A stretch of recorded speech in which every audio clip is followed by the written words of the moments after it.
그러니까 예수님께서 이 땅에 계실 때 말이죠. 어떤 과학적인 발명에 대해서 한 번도 말씀하신 적이 없으십니다. 그렇죠? 너희가 나는 물체를 만들어서 빨리 여행할 수 있다. 뭐 그렇게 말씀하시다든지 아니면 프린트하는 기계에 대해서 말씀하시다든지 그래서 너희가 복음을 전파할 때 빨리빨리 프린트를 해서 더 많은 것을 빠른 기간 동안에 만들어서 뿌릴 수 있다. 그런 말씀을 하신다든지 아니면 너희가 뛰어가는 속도가 뭐 얼마 안 되니까 아무리 빨리 가야 말을 타고 가는 것이니까 또 어떻게 좀 자동차를 만들어서 아니면 오토바이를 만들어서 좀 달릴 수 있는 좀 그런 힌트를 주실 만도 한데 하나님께서 그렇죠? 그런 말씀이 전혀 없습니다. 전혀 그런 말씀하시지 않고 예수님께서는 어떤 지식의 신비함을 말씀하신 것이 아니라 우리의 영생을 위한 말씀의 신비함을 주시고 가셨습니다. 그래서 사실은 우리에게 중요한 것은 얼마나 우리가 잘 사느냐, 또 얼마나 또 우리가 빨리 달리느냐, 얼마나 우리가 문명적으로 발전하는가, 또 얼마나 많이 아는가, 그것이 중요한 것이 아니고 참 우리 인생에 있어서 우리의 본분은 하나님의 계명을 지키며 그의 뜻대로 사는 것이라 그렇게 성경을 말씀하고 있는 것입니다. 그래서 하나님께서 우리를 어떻게 구원하시며 또 우리가 어떻게 주님께서 우리를 창조하신 목적대로 성장해서 그렇게 변화함 받을 수 있을까? 그것이 우리 생에 가장 중요한 것입니다. 아무리 우리가 빨리 달린다고 할지라도 아무리 많은 지식이 증가한다고 할지라도 우리 영혼을 구원하는 진리의 지식이 아니면 아무 소용이 없다 그 말입니다. 그래서 성경 전도서는 말씀하기를 해 아래에 있는 모든 것은 헛되니 모든 것이 헛되다 그랬고 또 많이 아는 것과 공부하는 것도 괜히 골치 아픈 것이요. 예? 괜히 골치 아픈 것이고 이 마음의 근심을 더하는 것이라 그렇게 말씀을 했습니다. 왜요? 그것은 우리에게 영생을 주는 지식이 아니기 때문에 그렇습니다. 여러분 저는 가끔 제가 젊을 때 말이죠. 이 백과사전을 제가 읽기를 즐겨했습니다. 그 이유는 어떤 데 심심할 때 백과사전을 놓고서 읽으면 그 속에 참 많은 상식이 있잖아요. 그냥 어떤 한 가지 주제에 대해서 쭉 읽는 것도 재미있는데 여러 가지 종류의 상식을 갖다 이렇게 백과사전 같은 걸 놓고서 쭉 읽어나가면 참 재미가 있어요. 근데 결국에 와서는 그 백과사전이 얼마나 많습니까? 그 두꺼운 책이 뭐 10권, 20권씩 있는 것을 전부 다 소화한다 할지라도 그 안에 있는 내용이 내 영혼을 구원해 주지 못하면 그것은 헛되단 말입니다.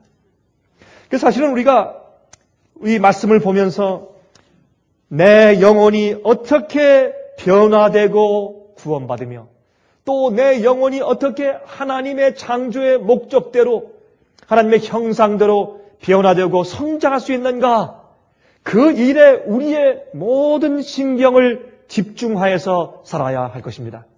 이 일을 하지 않으면 사실은 우리가 이 땅에서 아무리 많은 것을 하고 얻고 또 성취한다고 할지라도 성경은 계속해서 말하기를 모든 것이 헛되고 헛되니 해 아래에 있는 모든 것이 헛되다고 그렇게 선포하고 있는 것입니다. 여러분 그래서 제가 오늘 저녁에 우리에게 이런 말씀을 한번 같이 좀 생각해 보도록 하겠습니다. 성장의 법칙. 여러분과 제가 주님께서 우리를 거듭나게 하시고 우리를 다시 태어나게 하시고 우리의 인생의 목적을 변화시키시고 하늘 향해 가게 하신 그 새 생명을 우리가 주님 안에서 어떻게 성장시킬 수 있는가? 우리가 어떻게 품성을 자라게 할 수 있는가? 참 제가 이 문제를 뭐 복잡하게 설명할 수 있겠지만 오늘은 아주 간단하게 한 가지 법칙만 제가 적용해서 말씀을 좀 드리려고 합니다. 여러분 왜 이 세상에 엉겅퀴와 가시가 생겨났습니까? 여러분 이 사실을 우리가 이해하면 우리가 어떻게 하면 주님께서 우리를 창조하시는 목적을 실현할 수 있으며 우리가 영적으로 성장할 수 있는가 하는 것을 이해할 수가 있습니다. 왜 이 세상에 가시와 엉겅퀴가 생겨났습니까? 사람이 범죄하자마자 가시와 엉겅퀴가 생겼어요. 여러분 이렇게 오해하지 마십시오. 하나님께서 범죄한 죄인들을 저주하시기 위해서 가시와 엉겅퀴를 다시 또 창조하셨습니까? 그렇습니까? 아닙니다. 그렇죠? 여러분, 이것은 우리에게 굉장히 중요한 힌트를 줍니다. 죄인을 주님께서 저주하시기 위해서 가시와 엉겅퀴를 만들어낸 것이 아닙니다. 왜 인간이 이렇게 악해졌습니까? 하나님께서 우리 마음을 이렇게 악하게 되도록 그렇게 만드시고 조성하셨습니까? 아닙니다. 이것은 하나님께서 완전한 식물과 나무와 풀들을 만들어 주셨음에도 불구하고 가시와 엉겅퀴가 난 것처럼 우리 인간의 마음도 그렇게 된 것입니다. 그러면 어떻게 해야 주님께서 창조하신 목적대로 풍성한 열매를 맺게 될 수 있겠느냐 말입니다.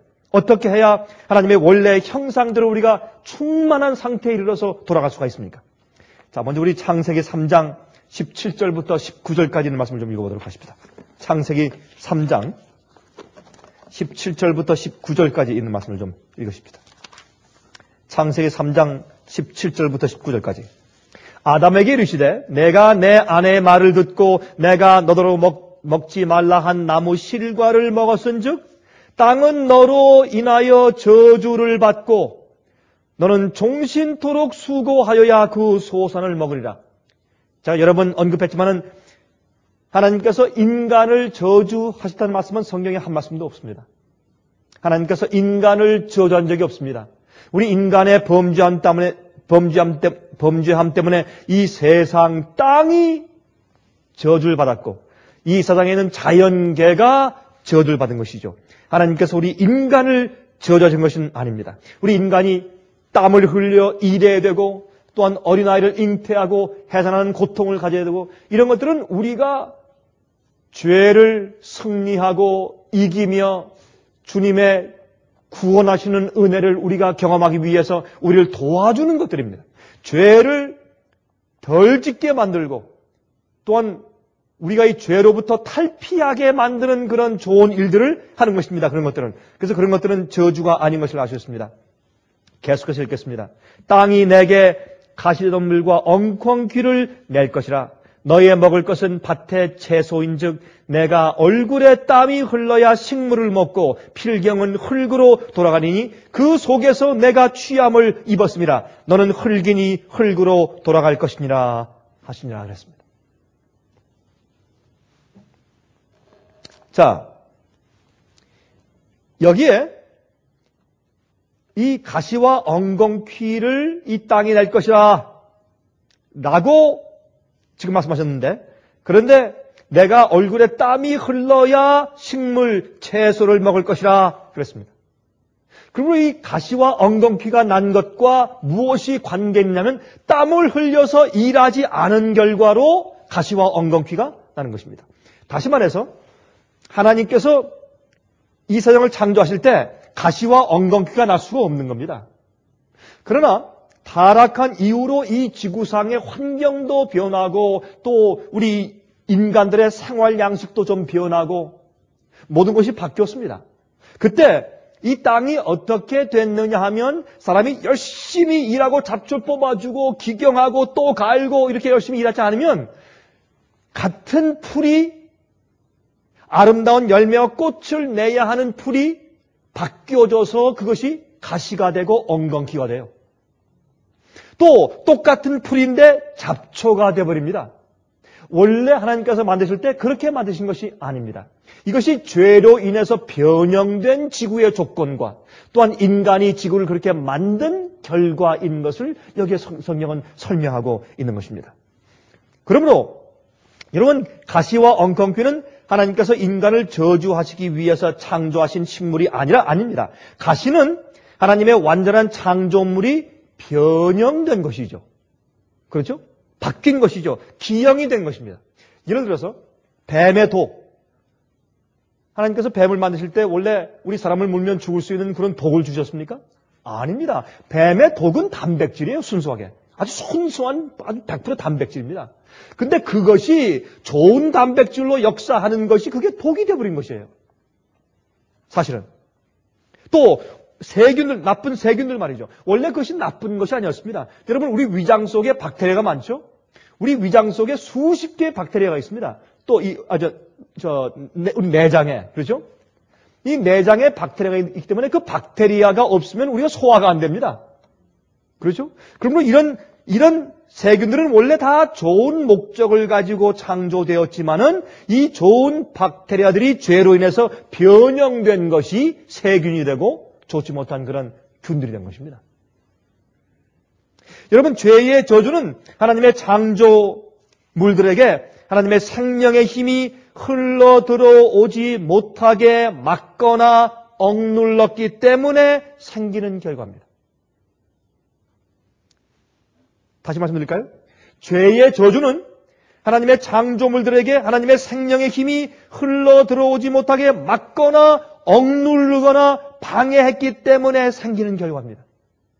식물도 나무도 동물도 인간들도 하나님께서 그들을 만드신 그 계획하시고 디자인하신 목적대로 주님의 그 생명의 법칙이 계속 흘러 들어오기만 하면 원래 목적대로 주님의 계획이 이루어지는 것입니다.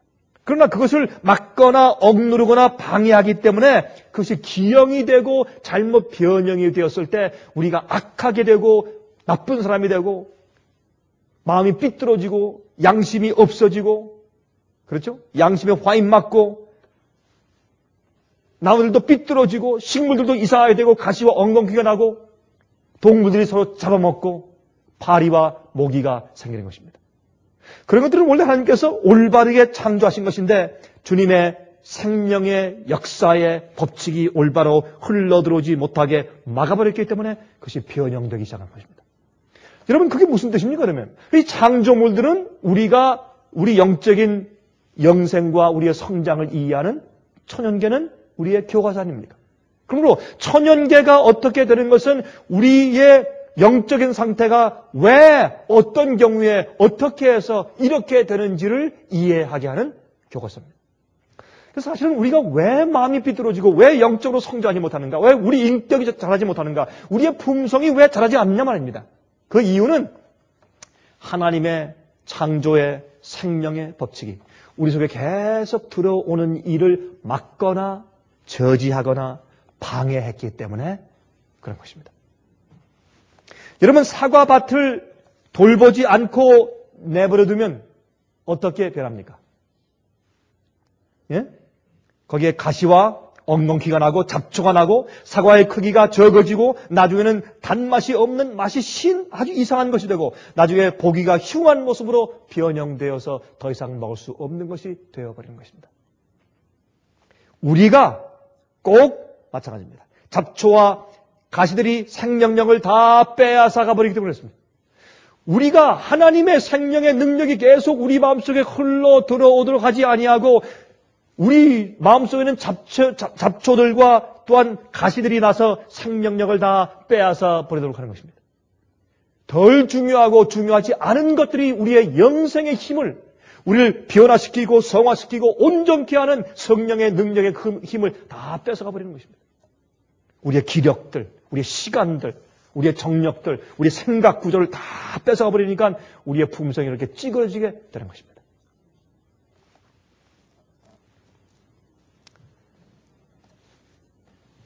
여러분, 식물들에게는 자연 법칙이 있죠. 그렇죠? 자연 법칙. Natural law. 이것은 하나님께서 그 종류대로 각각의 특성을 가지고 자라나게 법칙을 넣어두신 것입니다.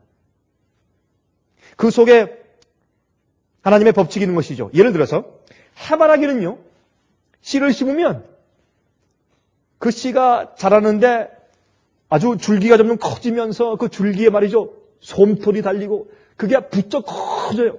높이 자라세요. 떡잎 같은 큰 잎사귀를 내고 나중에 큰 노란 그런 큰 얼굴을 가진 큰 꽃을 단 다음에 그 안에 심은 조그만 그 씨 같은 그 씨를 수백 개를 알알이 박아놓아요. 그리고 그 얼굴은 말이죠, 햇빛이 가는 것마다 가는 쪽을 계속 따라가요. 그렇게 자라도록 만드신 하나님의 생명의 법칙이 그 해바라기 씨 속에 있는 것입니다. 그것을 우리가 자연 법칙이라 합니다. 그렇죠? 또 백합화는 희거나 분홍색으로서 길쭉하고 질긴 꽃잎을 가지고 있고 향기를 많이 발산하도록 하나님께서 법칙을 그 속에 두셨습니다. 그래서 우리가 자연법칙이라고 합니다. 자연법칙. 코스모스는요, 가을에 피면서 꽃을 피우면서 간들간들한 모습으로 지나는 사람들의 마음을 설레도록 그렇게 만드는 그런 법칙이 그 속에 있는 것입니다. 그렇죠? 그래서 이것이 자연법칙입니다. 그래서 식물들은 자연적으로 물을 빨아 올리며 햇빛을 사모하도록 그렇게 자라도록 만드는 주님의 법칙이 그 속에 이미 잠재 있는 것입니다. 그것을 우리는 자연의 법칙이라고 해요. 근데 그 하나님의 생명의 법칙이 억제되거나 막히면 무엇이 됩니까? 기형이 됩니다. 기형이 됩니다. 근데 우리 인간들에게 말이죠. 우리 인간들에게는 식물들에게 없는 이성이 있거든요. 우리 이성이 있습니다. 우리들에게. 그래서 우리에겐 하나님의 형상을 따라서 창조함 받았다고 말을 합니다. 동물도 아니고 식물도 아니고 멋있는 꽃도 아니고 나무도 아니고 사과나무도 아니고 우리 인간들이 하나님의 형상대로 창조되었다고 성경은 그렇게 말씀을 하고 있습니다. 그래서 우리들에게는 무엇이 있는가? 도덕적인 법이 있습니다. 도덕적인 법. 이것이 바로 십계명이죠. 도덕의 법. 우리 속에 있는 이 하나님의 생명의 법이 흘러들어옴을 막거나 억제하지 않는다면 우리는 하나님께서 우리를 원래 창조하신 목적인 완전한 도덕적인 품성을 이루며 살 수 있게 하신 것입니다. 우리 속에 그 법칙이 있습니다. 우리가 찌그러져 있지만은 타락했지만은 주님의 원래 그 형상이 주님의 그 생명의 법칙이 우리 속에 아직 좀 남아있단 말입니다. 그게. 근데 이것을 주님께서 이 생명의 성령의 법이 우리 속에 충만히 흘러 들어오도록 하지 않고 우리가 막거나 저지하거나 방해하는 것입니다. 그리고 덜 중요하거나 쓸데없는 일에 우리의 정력을 다 바쳐버리는 것입니다. 그 다 정력을 다 바치고 우리가 마음에 주님의 뜻대로 살기를 원하고 애를 쓰고 주님께 굴복할 마음이 있고 신앙이 좋아도 우리가 세상에 살면서 마귀가 만들어 놓은 이런 제도 속에서 우리가 우리 영생을 위해서 별로 중요하지 않거나 어떤 날 쓸데없는 일들 위해서 우리 생각과 우리의 정력과 시간을 다 바치고 살 수밖에 없게 만들어 놓았습니다. 그래서 마음은 원이로되 교회 와서 말씀을 연구할 때 꾸벅꾸벅 졸게 되는 것입니다. 그게. 이것이 우리에게 참 심각한 문제입니다. 그럼 이걸 우리가 어떻게 해야 할 것인가? 어떻게? 여러분, 우리 속에 있는 이 하나님의 생명의 법이 흘러들어옴을 막거나 억제하지 않는다면 우리가 주님의 형상으로 잘 발전하게 되는데, 하게 되는데, 이 성장의 법칙은 우리 속에 있는데, 이 성품은 말이죠. 우리의 성품은 옳고 그른 것을 판단하여 행함으로 쌓아져가는 도덕적으로 아름다운 성질입니다. 그게 우리 품성입니다. 이것은 백합화보다 아름답고 코스모스보다 아름다우며 어떤 꽃보다 더 아름답고 향기가 있는 것입니다. 이 성품은 남을 행복하게 만들어주고 남을 즐겁게 해주고 남을 격려하고 그들을 살게 만들 수 있는 것이에요. 주 앞에 찬송을 들리고 천사들 앞에 기쁨을 주고 하나님께 영광이 되는 것입니다. 이 품성은. 이것은 그저 꽃이나 동물이나 식물이 나무가 도무지 할 수 없는 일입니다. 이것은 지성을 가지고 도덕적인 성질을 가지고 있는 인간만 할 수 있는 것인데 이 인간은 말이죠. 도덕적인 그 법칙을 우리 마음 가운데 악한 것은 안 하고 선한 것은 하고 주님께서 하지 말라는 것은 안 하고 하라는 것을 하는 이러한 도덕적인 우리의 엑서사이즈를 통해서 그런 운동을 통해서 우리가 그르고 옳다는 것을 판단해서 주님께서 명령하신 대로만 나가는 그런 도덕적인 운동을 통해서 우리가 쌓아지고 생겨나는 아름다운 성질이 품성이에요. 그래서 나중에 하나님의 형상으로 발전하고 성장한 자들만 하늘에 있을 것입니다. 그런 자들만 천사의 친구가 되어서 영원히 살 것입니다. 우리가 이 땅에 있는 식물들도 장성해서 열매를 맺는 식물들 나무만 남겨두고 아니면 다 찍어버리지 않습니까? 화목이 되지 않습니까? 마찬가지입니다. 우리가 성장하는 법칙을 우리가 항상 허용해서 우리의 품성이 정말 주님의 뜻과 말씀대로 사는 그런 품성이 이루어지지 않으면 찍혀서 불에 던지는 것입니다.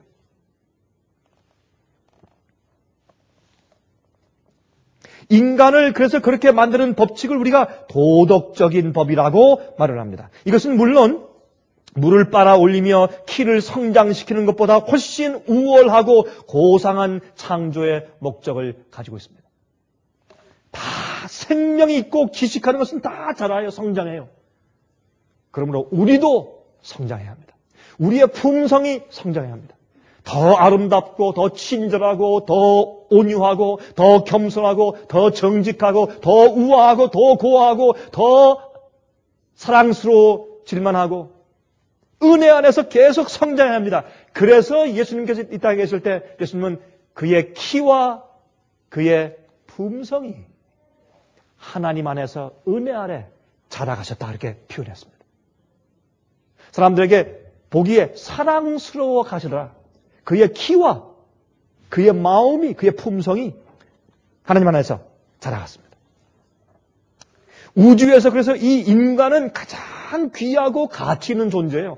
우리가 성장하면 우리처럼 아름다운 것이 없어요. 우리의 그 미소, 우리의 남을 도와주는 말, 격려하는 말 한마디, 우리의 표정, 우리가 남을 이해해주고 동정해주고 도와주고 격려해주고 그 사람을 생각해주고 그다음에 고려해주는 그런 마음씨, 예? 남들을 편하게 해주고 즐겁게 해주고 행복하게 해주고 그런 이 품성이라고 하는 것은 이걸 어떻게 꽃의 아름다움과 아름다움에 비교할 수 있겠어요? 이거는 어마어마한 꽃 중에 꽃이고 영원토록 이 품성의 결정체로, 이 성장한 품성의 결정체라고 하는 것은 이것은 어마어마한 고귀한 이건 보석이에요. 하나님의 창조의 걸작품이에요. 이것은 그런데 씨를 심은 다음에 성장해야 돼요. 우리 인간을 창조한 다음에 끝이 아니라 어떻게 하나님께서 선악과를 따먹지 말라는 법칙을 준 다음에 순종하고 주님을 신뢰하는 마음에서 유혹과 시험이 와도 순종하고 올바른 것을 택하는 그런 도덕적인 선택을 통해서 성품이 자라나갈 때 그때 성장한 성품이라야 아름다운 남에게 줄 수 있는 아름다운 열매, 맛있는 열매가 되는 것입니다. 어린 아이 인간입니까? 그렇습니다. 근데 어린아이는 귀엽죠. 그러나 어린아이는 항상 남에게 기대서 남의 도움만 받고 살아야 합니다. 남을 도울 수가 없습니다. 얼마나 많은 그리스도인들이 어린아이 같습니까? 그렇죠? 사실 보십시다. 어떤 데가 많이 보면 그래. 아유, 저분은 지금 연세가 50인데 영적인 나이는 3살이다. 저분은 연세가 지금 70이나 되신 분인데 영적인 나이가 지금 한 7살 됐을까? 하는 그런 딱한 마음이 들어갈 때가 종종 있습니다. 여러분 그렇지 않습니까? 우리가 성장해야 합니다. 정말 성장해야 돼요. 다른 이들을 기쁘고 즐겁게 해주며 하나님을 찬송하며 그분께 기쁨이 되는 존재, 다른 사람들에게 도움과 행복을 주는 존재, 자연계를 잘 다스리고 더욱더 발전시키는 사랑의 존재 말입니다. 그저 집을 다 짓고 조그만 땅, 하나님께서 주신 흙을 가지고 사람들이 말이죠. 그걸 꾀를 짜내가지고 말이죠. 어떻게 합니까? 그걸 자르고 잘라가지고 말이죠. 도시에 집을 지어가지고 요만한 손바닥만 한 평 가지고 1,000만 원 막 1억씩 받고. 이렇게 사람들이 못 됐어요. 공짜로 준 땅 가지고 자기들이 마음대로 이렇게 저렇게 해가지고 말이죠. 값을 올려가지고 어떤 사람은 크게 부자가 되고. 조그만 땅 위에 집 한 채 지으면 될 걸 20층, 30층 고층 빌딩을 지어가지고 한 칸에 수억씩, 수십억씩 받아가지고 큰 부자가 되고 빌딩 하나 지어가지고. 이게 인간이에요. 이렇게 이기적이 되었습니다. 그러나 자연계를 잘 다스리고 자연계를 파괴하지 않고 모든 피조물을 잘 다스리는 만물의 영장. 그렇죠? 동물을 잘 다스리고 식물과 나무를 잘 다스리는 만물의 영장이 되도록 주님께서 만드셨는데 인간이 악해서 이 지구의 모든 자연계가 그렇게 타락하고 악해지고 가시와 엉겅퀴가 났다고 말입니다. 주님께서 할 수 없이 이 땅을 불로 다 태워서 이 지구의 겉을 불로 싹 태워버려야 돼요. 왜? 물로 안 돼요 이제. 왜? 너무 오염이 돼서 공장 폐수가 너무나 많이 나와서 중국의 할빈에 곁에 있는 한 공장, 화학 공장이 터져가지고 어떻게 됐습니까? 수백만 명이 물을 못 마시고 그 송화강, 제가 송화강 몇 번 가봤어요. 그 송화강이 그냥 그 벤젠이 흘러내려서 전부 다 오염시키고 러시아 지방까지 오염시켜버리고 이렇게 하는 것이 지금 인간이 하는 짓들이 아닙니까? 인간성이 삐뚤어지고 망가지기 시작하고 서로 원망하기 시작했습니다. 여러분, 그래서 로마서 8장 19절부터 23절까지 말씀하기를, 로마서 8장 19절부터 23절까지 말씀하기를, 피조물에 고대하는 바는 하나님의 아들들에 나타나는 것이니 피조물이 허무한데 굴복하는 것은 자기 뜻이 아니요 오직 굴복케 하시는 이로 말미암음이라. 그 바라는 것은 피조물도 썩어짐의 종노릇한 데서 해방되어 하나님의 자녀들의 영광의 자유에 이르는 것이니라. 꽃들도 죽기를 원치 않아요.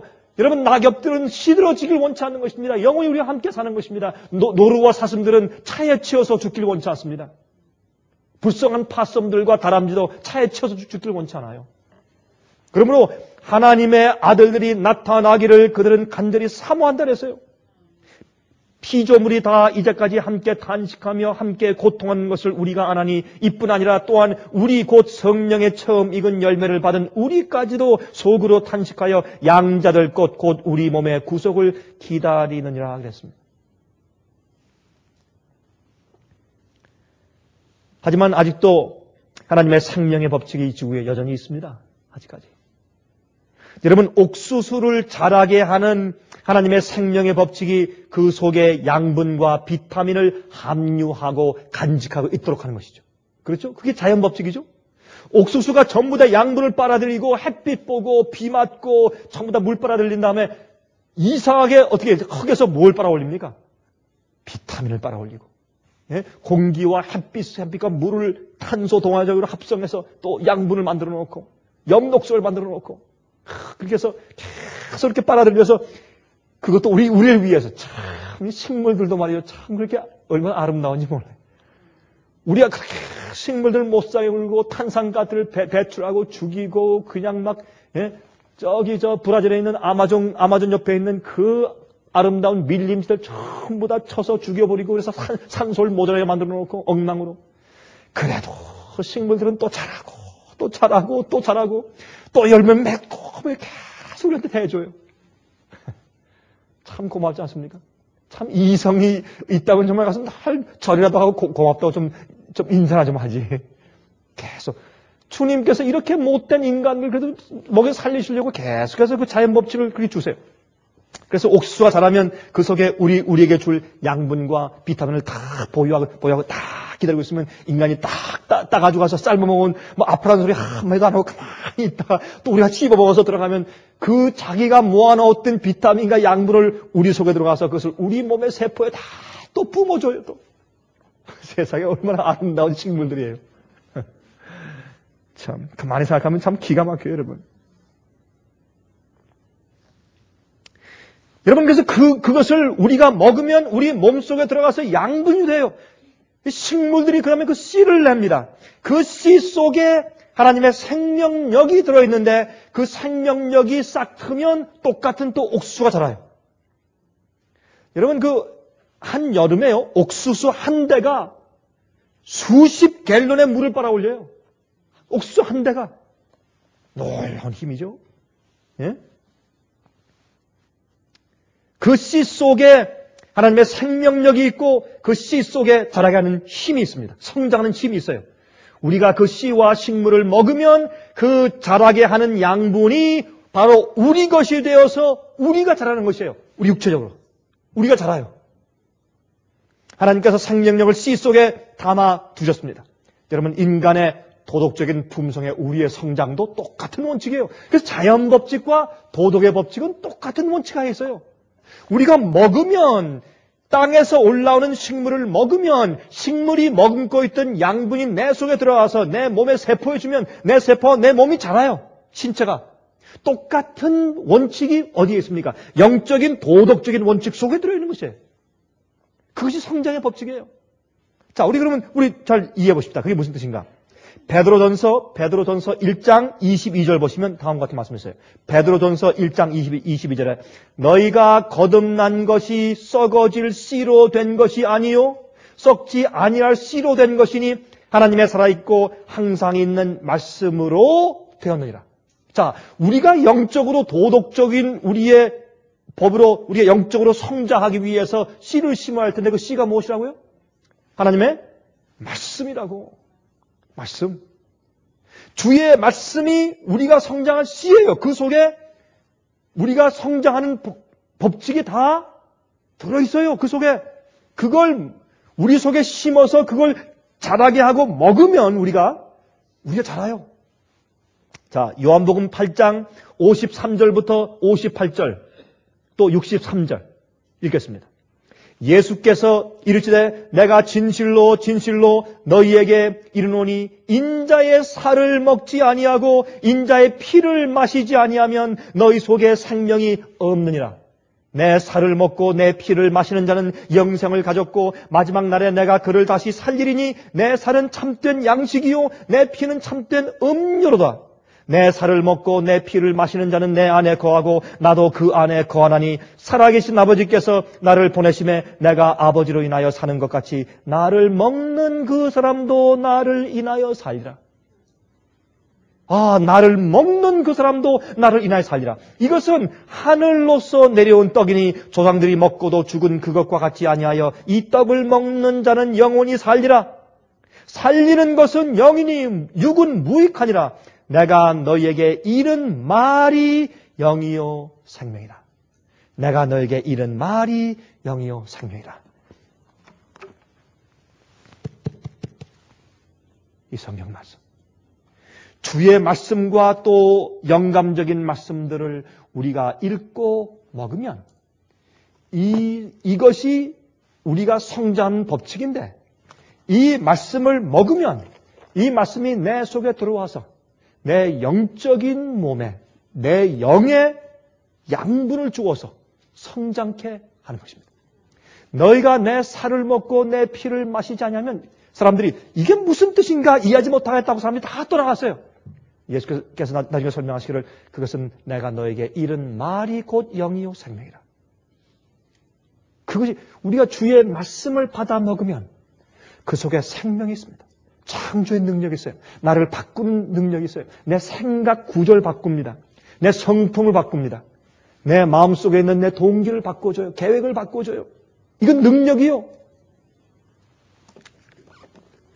마태복음 4장 4절에 말씀하기를 예수께서 대답하여 가라사대 기록되었으니 사람이 떡으로만 살 것이 아니요 하나님의 입으로 나오는 모든 말씀으로 살 것이라 하느니라 하시니 마귀가 유혹했을 때 시험했을 때 예수님께서 마귀야 사람이 떡으로만 사는 것이 아니라 하나님의 입으로 나오는 모든 말씀으로 사는 것이야 라고 해서 주님께서 당신께서 이 땅에 사실 때 물론 떡으로 살지만 떡을 먹지 않아서 죽어도 괜찮아 이것은. 그거는 우리의 영생과는 관계없는 일이에요. 우리가 굶어 죽어도 그것 때문에 영생 얻지 못하는 것이 아니에요. 우리가 사는 것은 영적으로 주의 말씀을 먹어 사는 것이라고 합니다. 하나님께서 가라사대 하신 그 말씀대로 사는 것이란 말입니다. 그 말씀이 내 속에 들어와서 내 속에 양분을 주고 성장케 해야지 내 속에 생명이 있단 말입니다. 그러면 주의 말씀을 먹는다는 것을 무엇을 말합니까? 주의 말씀을 먹고 그 말씀이 말씀하신 대로 따라 산단 말입니다. 그것이 먹는 것이에요. 여러분 히브리 4장을 보시면 거기 어떤 말씀이 있습니까? 하나님의 안식에 들어가는 백성들에 대해서 설명하고 있어요. 그렇죠? 한번 읽어볼까요? 히브리 4장을 좀 펴서보세요. 히브리서 4장 7절부터 히브리서 4장 7절부터 12절까지 있는 말씀을 읽겠습니다. 다음과 같이 말씀하세요. 여기 순종치 아니함을 인하여 그들이 안식에 들어가지 못했다고 이제 처음에 말씀하신 다음에 7절부터 다음과 같이 말씀했어요. 오랜 후에 다윗의 글에 다시 어느 날을 정하여 오늘날이라고 미리 이같이 일렀으되 오늘날 너희가 그의 음성을 듣거든 너희 마음을 강팍해 말라 하였나니 이게 무슨 말입니까? 하나님의 말씀의 능력, 구원의 능력, 주님의 창조의 능력을 매일매일 경험해야 돼요. 내일이 아니요, 어제가 아니요, 나중이 아니요, 지금, 오늘이라는 날에 지금 너희 주의 음성을 들을 때, 말씀을 들을 때 받으란 말이에요. 거역하지 말란 말입니다. 이 도덕의 주님의 생명의 법칙이 흘러내려올 때 막지 말란 말입니다. 방해하지 말란 말입니다. 저해하지 말란 말입니다. 그냥 우리 속에 그냥 폭포수처럼 들어오도록 주의 살을 먹고 주의 피를 마시는 경험을 하란 말입니다. 그걸 지금 말씀하시는 것이에요. 만일 여호수아가, 여러분이 여호수아는 이 자수아, 그러니까 예수와 하는 것은 사실 예수예요. 그게 지서스예요. 여호수아와 지서스라는 말은 사실 원래 언어로 똑같은 말입니다. 여호수아가 저에게 안식을 주었다면 그 후에 다른 날을 말씀하지 아니하셨으리라.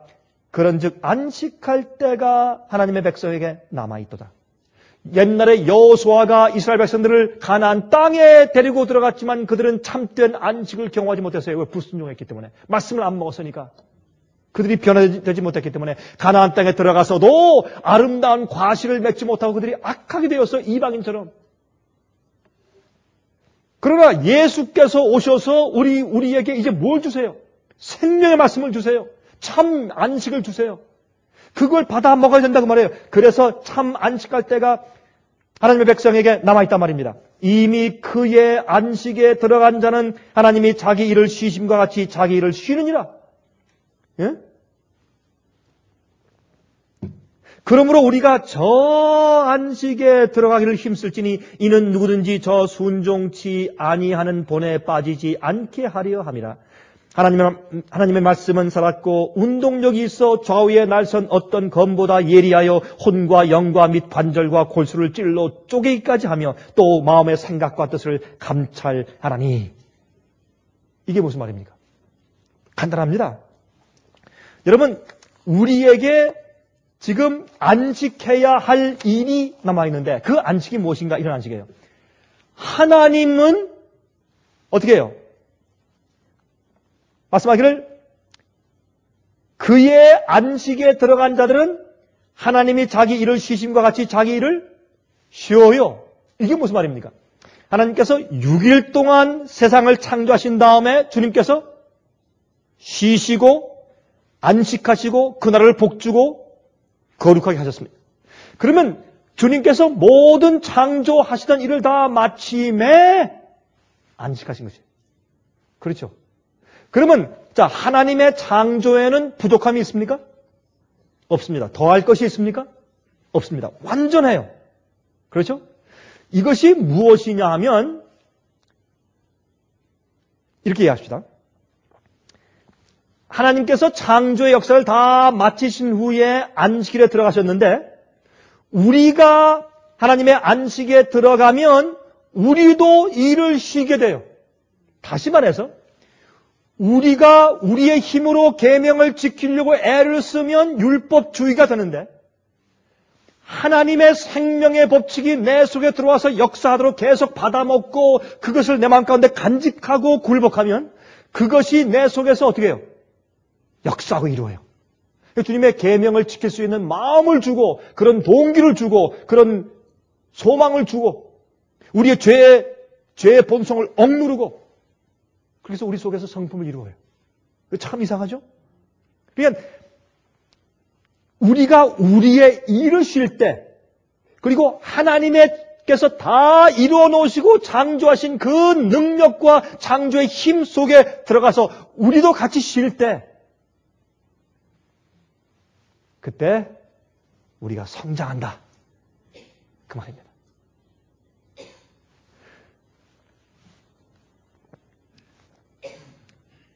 하나님의 생명력, 말씀, 하나님의 법칙이 우리 속에서 그 생명의 힘을 발휘하도록 허용하는 것이에요. 막거나 억제하지 않고 아무리 우리가 힘들고 시간이 없어도 가장 중요한 것을 가장 먼저 하는 말씀을 먹고 이 말씀 속에 능력이 있고 나를 변화시키고 하늘에 가서 거룩한 천사와 영혼이 살 수 있게 만드는 하나님의 법칙과 능력이 이 속에 있다는 사실을 믿으면서 주의 살을 먹고 주의 피를 마시는 주의 영과 주의 말씀을 먹는 경험을 매일 해야 하는 것입니다. 어떤 때 먹는 게 귀찮을 때가 있죠. 그렇죠. 어떤 때는 먹는 게 귀찮아요. 힘듭니다. 어떤 때. 좀 안 먹었으면 좋겠어요. 예? 피곤해요. 안 먹어도 살았으면 좋겠어요. 힘이 생기고 그러면 먹어야 돼요. 왜 매일매일 먹어야지만 살게 하셨습니까? 그것은 육신이 먹어야 되는 것처럼 우리 영도 먹어야 돼요. 매일 먹어야 합니다. 여러분, 우리가 아침에 일어나서 여보, 나 배고픈데 힘이 드니까 너 졸려오니까 나 대신해서 아침 좀 먹어줘. 알았지? 그게 통하지가 않는 것입니다. 내 양식은 내가 먹어야 합니다. 왜 이렇게 우리를 만들어 두셨느냐 말입니다. 우리의 영적으로 어떻게 성장해서 어떤 열매가 되어야 할 것을 주님께서 우리에게 법칙을 알려주신 것입니다. 간단한 것입니다. 그래서 하나님의 의의 역사가, 생명의 성령의 법의 역사가 자연스럽게 내 속에 들어와서 역사하도록 허용해야 할 텐데, 말씀을 안 먹으니 굶주렸는데 어떻게 의가 생기냐 말이에요. 어떻게 풍성이 자라느냐 말이에요. 내가 이 영생보다 덜 중요한 일에 내 정력과 시간을 다 바쳐서 눈이 무거워서 천근처럼 무거워서 덮이고 잠만 오는데 어떻게 내가 말씀 먹겠냐 말입니다. 그리고 주님의 능력을 신뢰하며 쉬어야 합니다. 여러분, 예수님께서 십자가 위에서 내 죄를 용서하시고 굴복하는 자의 마음에 속에 들어와서 죄로 양심을 씻으시고 과거에 무슨 죄를 졌든지 전부 용서하시고 깨끗하게 하시고 우리를 의롭게 해주시고 주님의 의를 우리의 이 계정 가운데 집어넣어 주시기로 완전히 창조하신 십자가의 그 의를 들고 계세요. 주님께서 우리의 재창조와 구원을 이루어 놓으셨어요. 그 사실을 내가 믿고 주님의 그 창조의 능력 속에 내가 들어가서 쉬는 것입니다. 쉬면서 무엇하는 것이에요? 하나님과 하나 되는 것이에요. 무엇으로? 말씀으로. 그래서 안식하며 하나님의 말씀을 내 속에 받는 것입니다. 그런데 이 말씀을 하면서 끝에 히브리서에 지금 하나님 백성들에게 이 안식해야 할 때가 남아있다라고 말씀한 다음에 그 끝에 무슨 말씀을 끝나요? 이렇게 말씀하면서 끝나요. 하나님의 말씀은 살았고 운동력이 있어 좌우에 나선 어떤 검보다 예리하여 라고 하나님 말씀을 소개하고 이 얘기를 끝내버려요. 이게 처음에 제가 읽을 때는 이게 복문서답 같아요. 앞뒤가 맞지 않는 말씀을 갖다 이게 포개 놓았다 그런 느낌을 제가 많이 느꼈는데 가만히 보니까 그게 아니라 바로 이게 하나님의 참된 안식에 들어가는 경험을 말하는 것이에요. 이게 우리가 하나님께서는 십자가에서 우리의 구원과 용서를 이루어 놓으셨어요. 근데 그것이 내 속에서 이루어지지 않는 것이에요. 내가 쉬어야 돼요. 내가 안식해야 돼요. 내가 하려고 하는 힘을 내려놓아야 돼요. 그리고 주님의 능력 속에 들어가야 돼요. 그리고 주의 말씀을 받는 것이에요. 주의 말씀을 받되 그 말씀에 굴복하는 것이에요. 주의 말씀에 살아있는 생명력이 좌우에 날선 것처럼 들어와서 내 골수를 찔러 쪼개고 내 생각을 찔러 쪼개서 죄를 걸러내고 우상을 잘라내고 못된 성경을 잘라내는 그 하나님의 생명의 법칙을 스스로 말씀 자체가 내 속에서 역사하도록 내가 허용해야 돼요. 그게 쉬는 것이에요. 안 됩니다. 나 이거 안 돼요. 조금 기다리세요. 나 이건 못 버려요. 나 이건 못 하겠습니다. 왜 내가 잘못했어요? 저 사람이 잘못했지. 그렇게 함으로 주의 말씀이 내 속에 들어와서 역사하시는 것을 내가 막는 것입니다. 저지하는 것입니다. 내가 방해하는 것입니다.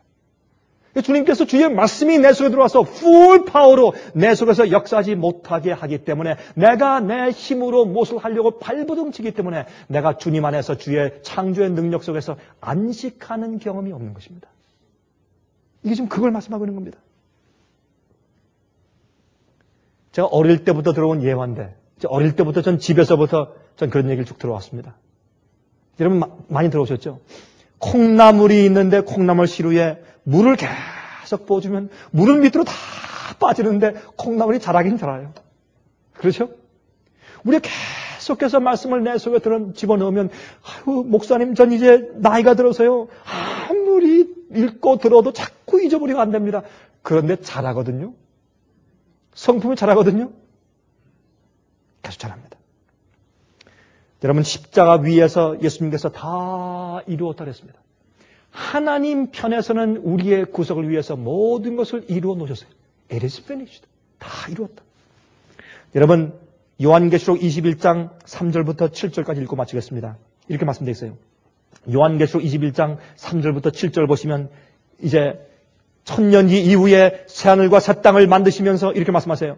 내가 들으니 보좌에서 큰 음성이 나서 가로되 보라 하나님의 장막이 사람들과 함께 있음에 하나님이 저희와 함께 거하시리니 저희는 하나님의 백성이 되고 하나님은 친히 저희와 함께 계셔서 모든 눈물을 그 눈에서 씻기심에 다시 사망이 없고 애통하는 것이나 곡하는 것이나 아픈 것이 다시 있지 아니하리니 처음 것들이 다 지나갔음이로라.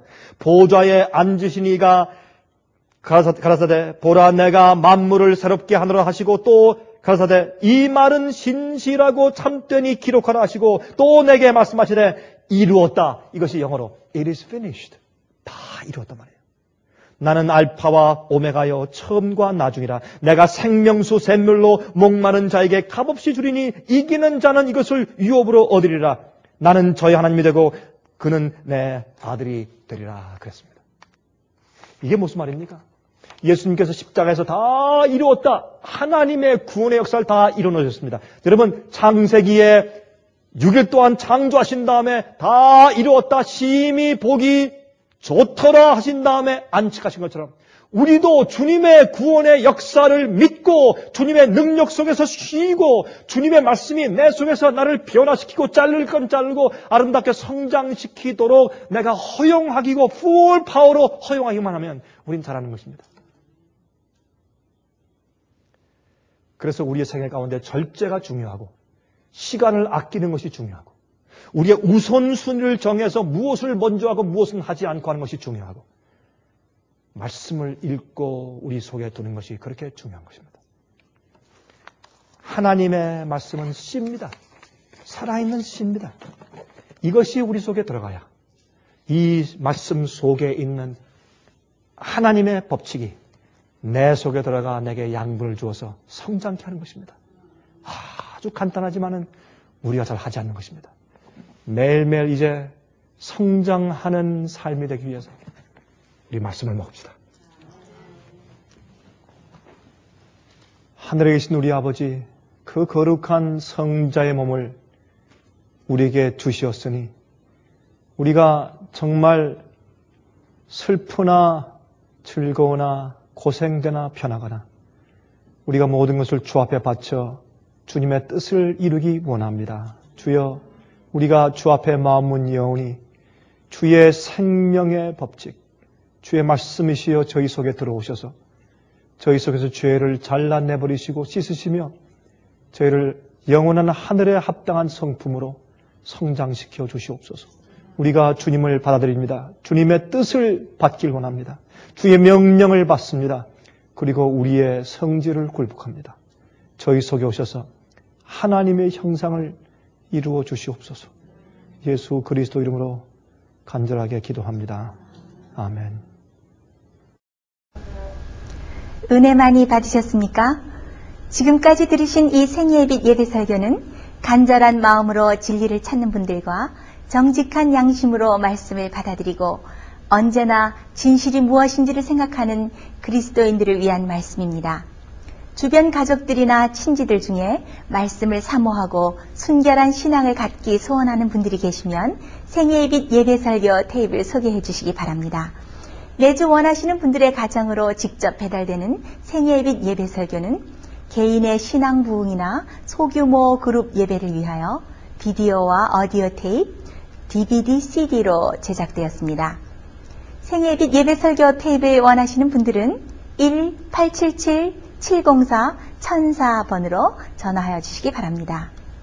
생애빛은 각종 미디어, 즉 출판물, 텔레비전, 비디오, 오디오 카세트 테이프, DVD, CD, 그리고 웹사이트를 통하여 복음을 전하는 미디어 선교 기관입니다. 생애의 빛에서 이루어지는 선교 사업을 크게 5가지로 나누어 소개하면 다음과 같습니다. 첫째로 생애의 빛은 가정과 건강과 참된 신앙을 소개하는 월간지 살아남는 이들을 매달 발간하고 있습니다. 가정과 건강 문제뿐만 아니라 참된 신앙과 성경에 나타나 있는 중요한 진리들에 대하여 매달 깊이 있게 다루는 최고의 신앙지입니다. 둘째로 생애의 빛은 미국의 주요 도시에서 텔레비전 선교 방송을 하고 있습니다. 많은 분들은 생애의 빛 선교 방송을 통하여 복음을 발견하고 새로운 생애를 살아가고 있습니다. 셋째로 생애의 빛에서는 우편 통신을 통하여 평신도들의 성경 연구를 도와드리는 성경통신학교를 운영하고 있습니다. 성경에 나타나 있는 중요한 문제들에 대하여 체계 있게 공부하기를 원하시는 분들은 성경 연구 단기 코스와 계시록을 통한 성경 교리 연구, 또한 요한계시록 연구 과목을 신청하시기 바랍니다. 교재 및 모든 비용이 무료인 생애의 빛 성경 연구 과정을 통하여 복음과 예언 문제를 가장 쉽고 체계 있게 공부하시기 바랍니다. 넷째로 생애의 빛은 예언 연구를 위하여 특별하게 제작된 비디오 시리즈를 나누어 드리고 있습니다. 성경 구약과 신약의 대표적 예언서인 다니엘서와 요한계시록을 처음부터 마지막까지 자세하게 해설해 드리는 예언 연구 비디오 시리즈를 통하여 많은 분들이 성경과 미래에 대한 새로운 시야를 가지고 살아가게 되었습니다.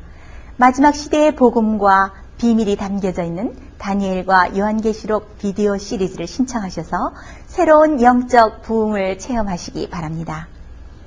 다섯째로 생애의 빛은 생애의 빛 원장이신 강병국 목사님의 예배 설교가 담겨져 있는 비디오와 오디오 테이프, DVD나 CD를 원하는 모든 그리스도인들에게 나누어 드리고 있습니다. 매주 생애의 빛 예배 설교 테이프를 받기 원하시는 분들은 생애의 빛으로 연락하여 신청하여 주시기 바랍니다. 끝으로 생애의 빛 선교 사업에 대해서 좀 더 자세하게 알기 원하시는 분들은 웹사이트 www.sostv.net를 방문하시기 바랍니다. 생애의 빛 웹사이트에는 지금까지 나온 모든 월간지와 비디오 테이프와 텔레비전 방송물들을 누구나 무료로 보실 수 있도록 준비되어 있습니다. 지금까지 소개해드린 생애의 빛 선교 교재들 중에서 원하시는 책자나 테이프 있으시면 무료 전화 1877-704-1004번으로 신청하여 주시기 바랍니다. 미국 동부 시간으로 월요일부터 금요일까지 9시에서 5시 사이에 전화해 주시기 바랍니다. 그럼 다음 시간까지 안녕히 계십시오.